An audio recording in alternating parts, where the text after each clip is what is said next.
For our final example, we're going to look at something called torque.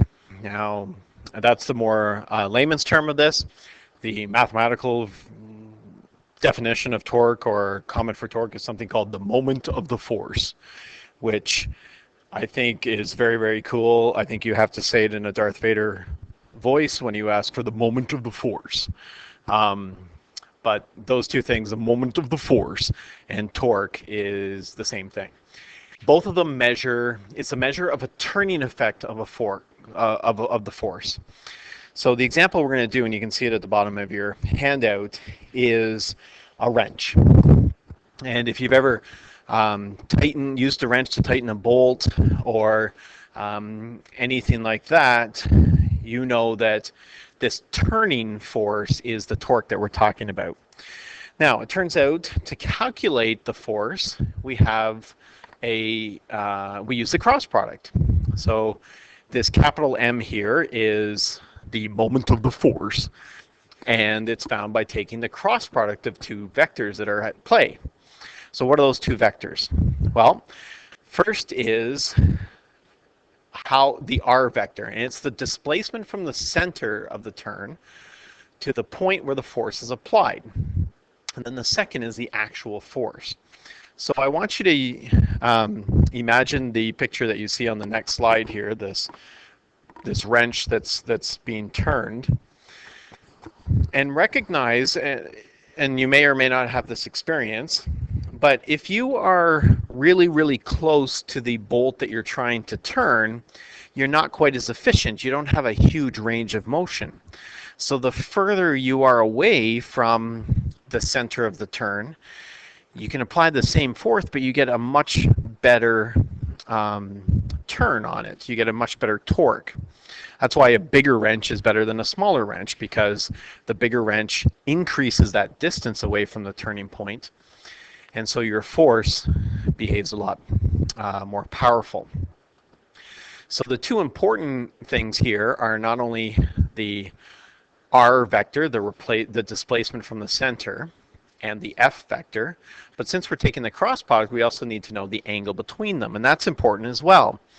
If you're trying to turn a bolt, your arm doesn't want to be lined up with the bolt because you don't have all that strength. What you do is you really lean over and get your elbow up and try and increase the angle and really apply that force. Mathematically, that's because we're using the sine curve. And on a sine curve, if the angle is small, we have a little bit of force. But if the angle is bigger, we end up with lots of force. So it's the opposite of the cosine one, or those situations where we want to be lined up perfectly with the direction of motion. In this case, when you're talking turning, you want to be the exact opposite of it. And then, of course, if you go too much, you lose some of that, and then in the opposite direction for your sine curve. So we've got the R cross F, and it's found by taking the magnitude of R times the magnitude of F sine theta. So now let's look at the example that they provide us. So a wrench is 0.5 meters in length, so this is massive. Your torque is measured in joules, so we want everything in meters, Newton meters. So we're going to say 0.5 meters instead of 50 centimeters. And the force of 50 newtons is being applied at the end to loosen this bolt.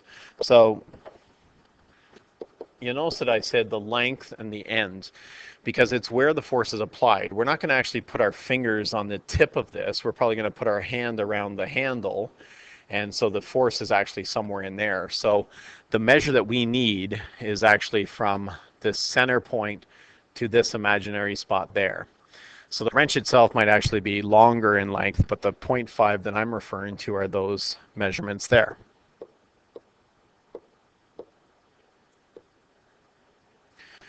And then it looks like this person is really getting into it. They've moved their arm even past parallel or perpendicular and are pushing outwards. And this is another great, if you talk about centrifugal force, same idea, turning thing. if you push it outwards, you'll get some of that thing. Now, the most efficient one is if this person was pushing straight down. But for whatever reason, in this case, the force is applied at a different angle. Regardless, we get to use this information. So now, the torque, or the moment of the force,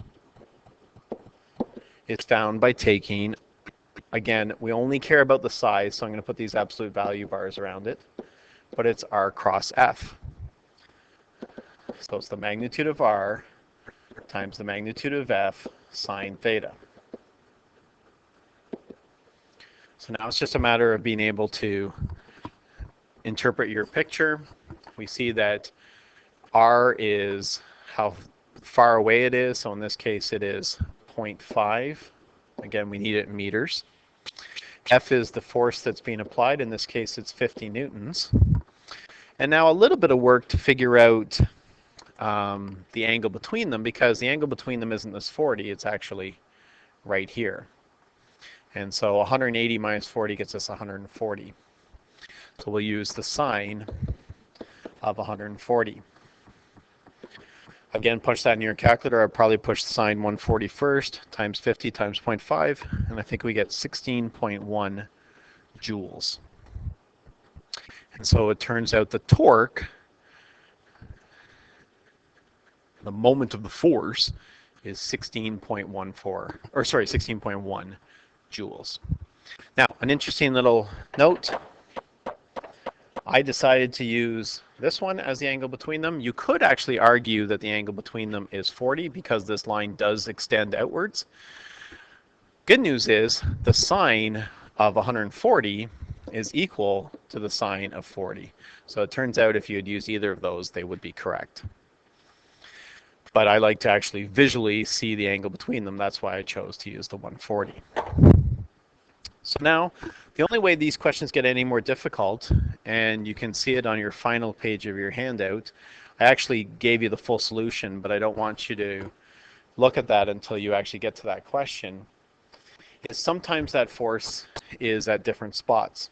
So when you get the chance to look at page 109, number 4b, recognize that here we have a little bit more work to figure out the torque. In that picture, or in that question, here's the turning effect, but you're not using a wrench anymore, you're using this rectangular thing, and the force goes up like that. So you'll notice there's a little bit more work to figure out the angle between them. And also a little bit of work to figure out how long some of those sides are. So that's where these questions get a little bit more challenging. So when you get to number 4b, don't be afraid to look at this example to help you with that. But here's your practice that I'd like you to try now. And as I said, I wish I was there to really demonstrate some of these applications of the cross product, but I think you'll be in good hands, and we'll talk next time I see you.